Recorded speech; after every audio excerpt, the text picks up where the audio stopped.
Have you ever wished you could eavesdrop on a conversation with a millionaire? My name is Michelle Thompson. I'm a retired project controls engineer and business professor, and that's exactly what I'm going to do in this podcast. I get to ask the questions that everyone else wishes they could.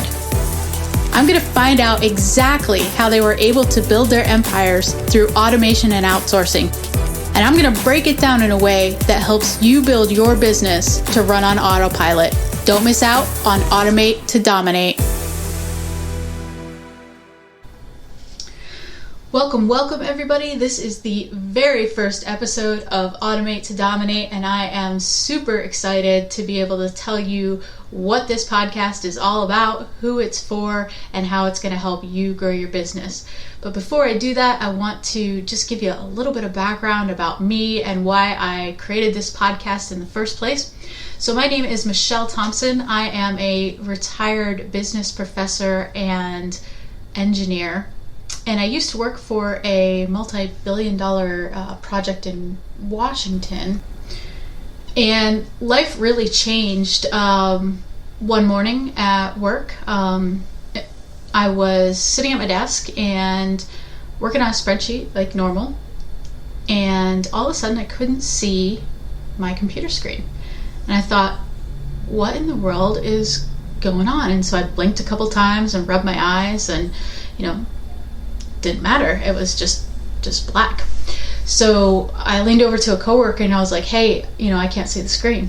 And she kind of laughed because we joked around a lot and we loved having a good time. And she's like, yeah, right. Ha ha ha. Very funny. I was like, no, seriously, Jen, I can't see it. And she's like, okay, holy crap. So called the ambulance, and next thing I know, I'm in the hospital. And at that point, they couldn't really quite figure out what was going on. And so they watched me and said, okay, go home and take it easy. Well, I got up the next morning and I had a super nasty headache and my speech was still really slurred and I was having a hard time walking on my right side. I was kind of dragging it, but I thought, well, all right, no reason not to go to work. So I went into work and sat down and started to try to do my job, and it was literally like someone had taken an eraser to a chalkboard and just wiped everything out.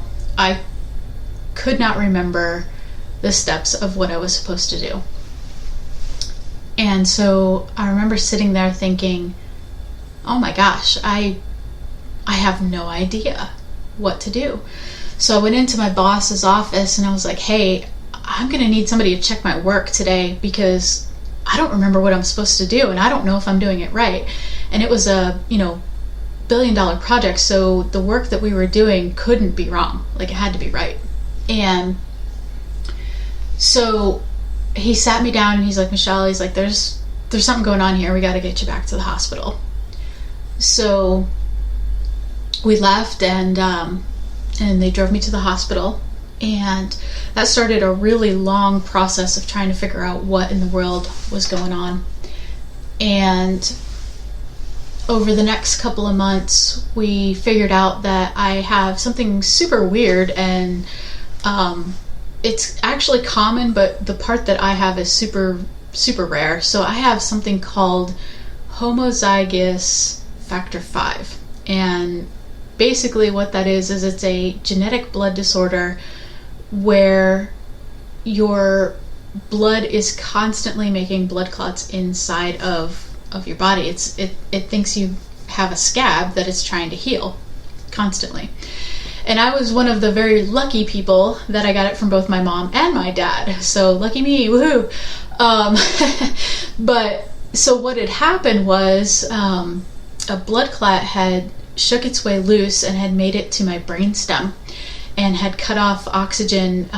They're guessing, it's a guess, we don't know exactly how long, for 4 to 5 minutes. And during that 4 to 5 minutes, I was left with a decent amount of brain damage. And I remember sitting in the neurologist's office, and I remember him saying, well, Michelle, it's never going to come back. You're never going to get any better. This is kind of how life is. And I remember looking at him and going, no, I'm 36 years old. You can't tell me that this is the end. I had a super successful career. By my standards, I was very happy in my job. I was, life was going great, exactly the way I wanted it to. And all of a sudden I'm throwing this huge curveball. And I said, no, you gotta let me try. So we went through several months of rehabilitation therapy and speech therapy and physical therapy to learn how to walk correctly again, and I got some of it back. As you guys can tell now, I speak pretty clearly, and every once in a while there's a delay or I'll slur a word, but for the most part I've been able to get that back. What I haven't gotten back is my vocabulary. So we end up playing charades a lot in my house because I'm like, what is that thing that you put the dirty clothes in and it's got water in it and it makes them clean? And somebody else, and I'll be like, oh, the washer. Yeah, the washer, that's it. So we play a lot of guessing games in my house because I just don't remember simple words that you should be able to remember. So if we're on a podcast and all of a sudden I'm like, what's the word? It's that thing. That's why. So you'll hear that throughout the podcast episodes, and that's okay. But in addition to that, I used to stutter quite a bit, and so I've been able to stop that by slowing down, and if I'm lose my train of thought, I just stop and go back to the beginning, and that's helped me to not stutter quite a bit. So I was one of the super lucky ones that I got my mobility and my speech back after having this stroke. And so I was one of the super lucky ones. What didn't come back was everything that I had worked really, really hard for. And so I used to have my MBA in finance and entrepreneurship, and I still do have it to this day, but they can't, once you get a degree, they can't take it from you. But my ability to do math is about a second grade level now. I literally, it's all gone. It's like somebody went in with an eraser and just erased the chalkboard. I have no idea how to do it and haven't been able to relearn how to do it. So I can do very simple addition where it's like, 2 to 3 decimals. Not even decimals, just numbers, 2 to 3 numbers. And I can subtract about 2 numbers. And then after that, I need to use a calculator. I can remember some of my mathematics because it was memorized. But when you start to get into division, you have to be able to add and subtract to do division. And so sometimes if it's a really simple division problem, I can do it. If it's a little bit more complex, I can't. So my life has become much, much different because I used to be able to do it faster than the calculator. But in addition to that, I've lost the vocabulary, but the biggest thing that happened was when the blood clot went to my brainstem, it destroyed my ability to filter. And so the doctor explained it this way. He said, think of it as your brain as a city grid. And you know how there's a whole bunch of traffic lights that keep the traffic flowing in motion? Well, there's red lights and yellow lights and green lights. He said your brain no longer has the ability to create a yellow light or a red light. Everything is literally a green light. And so my thoughts and my processes and everything that goes on in my brain constantly runs into each other because it doesn't know how to filter which one should have priority. So it's very easy for me to be able to lose my train of thought, or something that would take like a 10-step process. I have a very difficult time doing because my brain never gets that far because a dog will bark, or I'll have an itch on my nose, or the lights in the room will buzz, my phone will ding, something's gonna happen that's gonna interrupt that thought process, and then it's gone. I've lost it. So, having said that, I had to learn and retrain myself how to be able to be efficient without having to rely on myself. So when I had the stroke, I had a couple of businesses. In addition to my job, I was one of those people who kind of did it at night. I was a person who, I guess you could call it a hobbyist, right? So I was making money, I was doing well at it, but I still had my job. I hadn't, worked myself out of my job yet, and I liked my job, so, I was okay with that. But when I had the stroke, I literally couldn't do any of the things that I used to do anymore. And so I had to ask myself, well, do I just let it all go? Everything that I've learned? Or do I find a way to do it by removing myself from the equation? And so I started down this process of learning how to do it without actually having to do it myself. And that led me to software, automation, and outsourcing. And that is exactly what this podcast is going to be about. So we're going to talk about how to get back your time and your financial freedom using automation and outsourcing. And I use automation in literally everything that I do today because unfortunately it's not safe for me to live by myself anymore, and I need some assistance. So Google is absolutely amazing because it does everything now. The Google Home Assistant I have set up and programmed to remind me to brush my teeth in the morning, remind me to take my medicine, remind me to drink water, remind me when it's time to eat, remind me when it's time to feed the dog. And that all sounds, crazy, except for the fact that I literally don't remember to do it. I need prompts.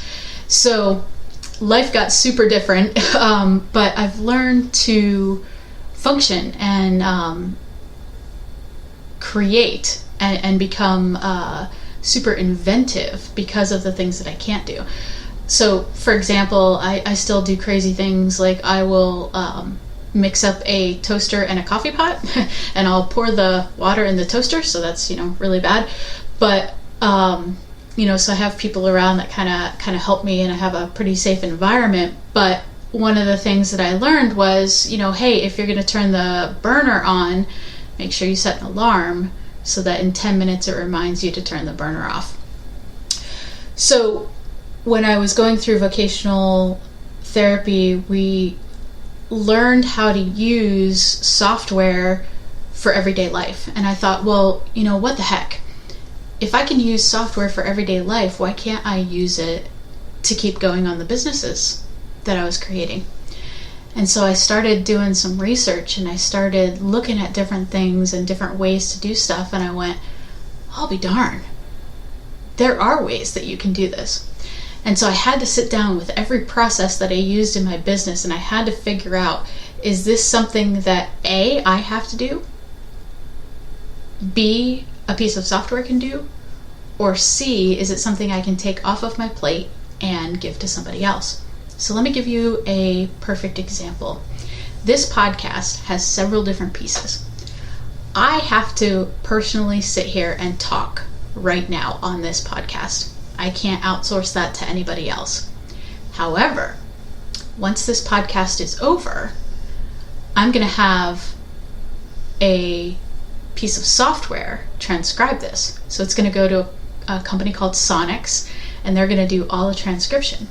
And then there's something called a Zap, which we'll talk about that in a different episode. But so there's an awesome company called Zapier that automates things.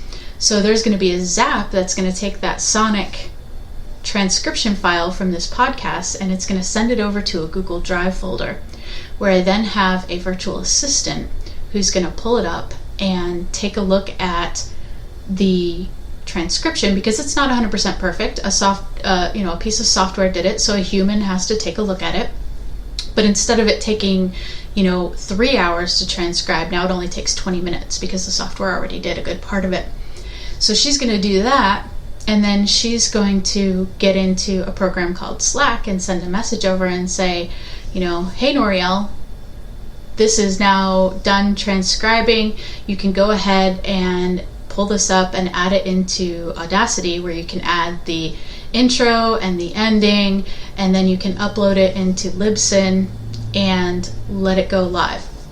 Then from there, there's usually an RSS feed that will send it out to Facebook and to LinkedIn and email to all the email subscribers, letting them know, hey, there's a new podcast episode. So the reason I give you that really long example is I've figured out a way to remove myself as much as humanly possible.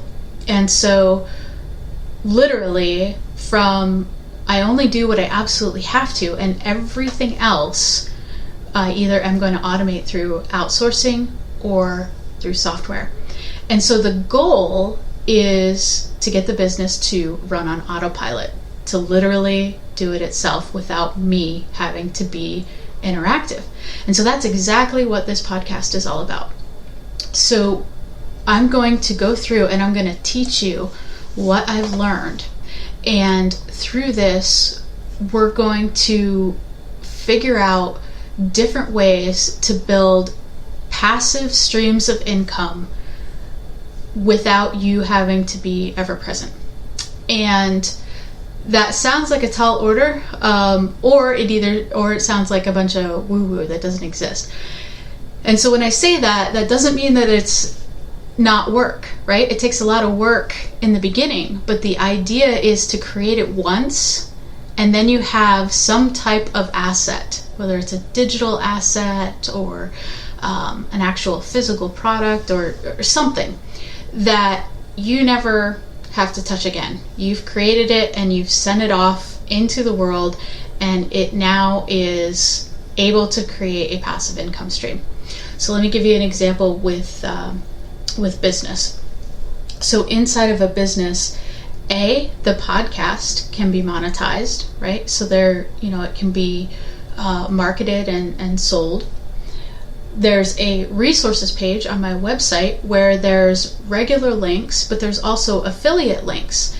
And so in order for, let's say you wanted to go out and use Sonics, the software that I just told you about. If you use that link, it will cost you the exact same amount. And a lot of times you can actually work with the company to get a better deal where, maybe the listener who subscribes actually gets 1 month free or something like that. But it costs you exactly the same, but then the company is willing to pay me a small percentage of that for providing you as a referral, right? So on the resources page, there's affiliate links. Then in the email marketing, that's going to be all automated, and it's not only going to provide value, but it's also going to show you different ways that can help you build your business. And so on the back end of there, there's a course that I built, ironically called Running on Autopilot, that I created once. It took me 6 months to create it, but now it's done forever. And I never have to redo any of that. So in this podcast, we're going to teach you guys how to create an asset and then use it to create a stream of income that works passively. It runs by itself. And then we're also going to set up the systems in the background so that you don't have to touch it, so that it frees up both your time and your financial freedom by utilizing both automation and outsourcing. So who is this podcast for, right? This podcast is for every solopreneur or small business owner who is just overwhelmed and stressed out, right? Chances are you probably feel trapped by your business and you're seriously lacking time, whether that be professionally or personally, and you know you need help, but you're not really sure how to hand off the tasks to somebody else, or you think you can't afford to hand them off to a full-time employee or something like that. So let me give you just a glimpse of, who this podcast is for, right? I had a friend named Jen, and Jen actually felt just completely helpless. She originally started her business to be able to provide for her family, and she wanted the flexibility to be able to work from home so that she had the freedom to leave whenever she wanted to, because she not only had to take care of her kids, but she also was responsible for taking care of her parents. So she had to take them to doctor's appointments and things like that. So juggle doctor's appointments with basketball games, with a business, and all of a sudden things got a little crazy. And the reason that she did this was she wanted to be able to stay home during the summer months so that her kids didn't have to go to day camp, and she was still able to provide an income from home. Well, ideally, like it works for all of us, at first it was great. She was able to stay home and, do the things that she loved, and was still able to take her parents to, appointments and things like that. But as time went on, more and more and more business tasks just kind of got added to her plate. And she got to the point where she had so many different hats that she had to wear, she wasn't sure which one to put on first. And it really ended up being which fire needs put out first. And she found herself in this situation where she was like one fire away from catastrophe. And she realized, this is nuts. The time and the freedom that she had hoped for when she started her business was completely eaten up by, the growing demands of her business. And she found herself one night sitting at her son's basketball game, checking her business email just so she could keep up. And she just felt completely guilty because she felt like she could never get away from that business. And she went home that night, and she was laying in bed, and she was frustrated because she felt like the list that she had to do kept getting longer and longer, and the fires she was fighting were more and more, and she didn't have time to focus on the strengths that she brought to her business, which is actually why she built the business in the first place. Her creative juices had absolutely been taken over by the demands of her business, and she didn't have the time to create anymore because there was so much other crap that she had to take care of. Well, Jen had enough. And so at that point, Jen decided she needed some help. But she had no idea how to hand off all the knowledge in her brain to somebody else. And so, she was laying in bed that night, and she was thinking, like, all the million different things that run through your head when you're trying to go to sleep, right? What can she legitimately hand off? What can she keep? Can she really trust somebody else? Will the employees do it the way that she would have done it? Will they care about her clients the way that she would care about her clients? Could she even afford to get the help that she needed? What could be handed off to a human, and what could a piece of software do? Where does she even find the software? And so she knew she needed help, but she just didn't know where to turn. And so that was when we started breaking things down for her and making things a reality. And I can tell you that today, Jen's life is completely different. She now has the freedom to be able to step away. She has multiple streams of passive income that run on autopilot without her having to touch them. And she's able to use her energy for whatever she wants, whether that's time with family, putting it back into her business, being able to take care of her parents the way that she wanted to. And there's enough income there, there's enough revenue coming in now that she doesn't have to worry like she used to. And it all started with learning how to use automation and outsourcing.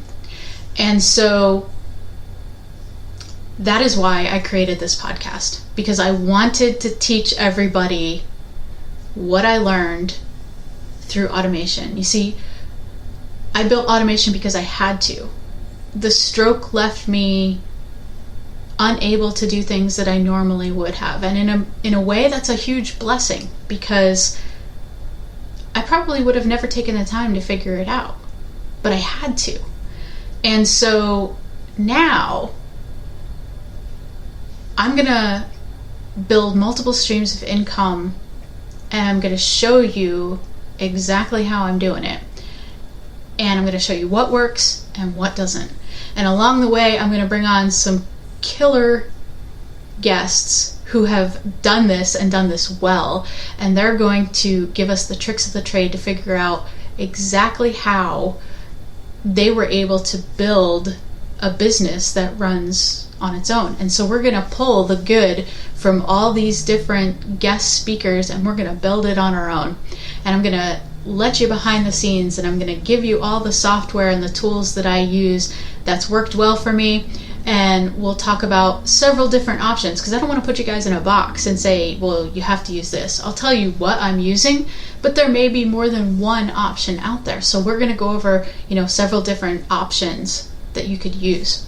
And so I invite you to come on this journey with me, where my mission is to help you and free you up from all the unnecessary tasks that you do in your life, so that you have the time and the financial freedom available to do exactly what you want and to get your freedom back. And so for all the entrepreneurs and small business owners out there who know that they want to build passive income streams, I challenge you to tune in to the episodes here, because there is going to be a ton of value, and I'm going to show you the good, the bad, and the ugly. And I'll tell you, hey, I tried this and this was a disaster. Or guess what? This one actually really worked. Or here's an awesome resource to learn how to do email marketing. Or here's an awesome resource to figure out how to run Facebook without Facebook running your life, while bringing on guests that are going to provide an insane amount of value and show us how they were able to do it. Because I don't have it all figured out, but I will. And the way that I'm going to do that is by tapping into other people's brains, and then going out and trying it and figuring it out and failing and trying again until we get it right.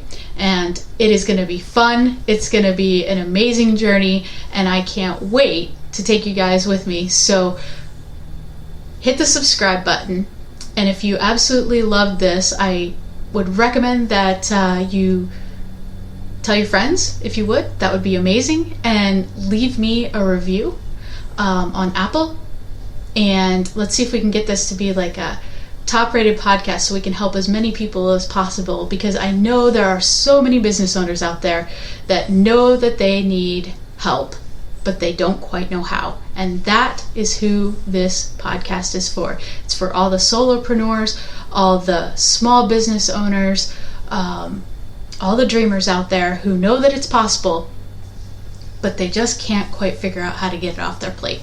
That is exactly what we're going to do in this podcast.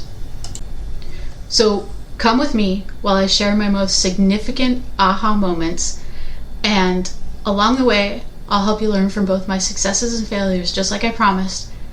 I'll show you what worked, what completely bombed, and I guarantee that we're going to have a lot of fun doing it together.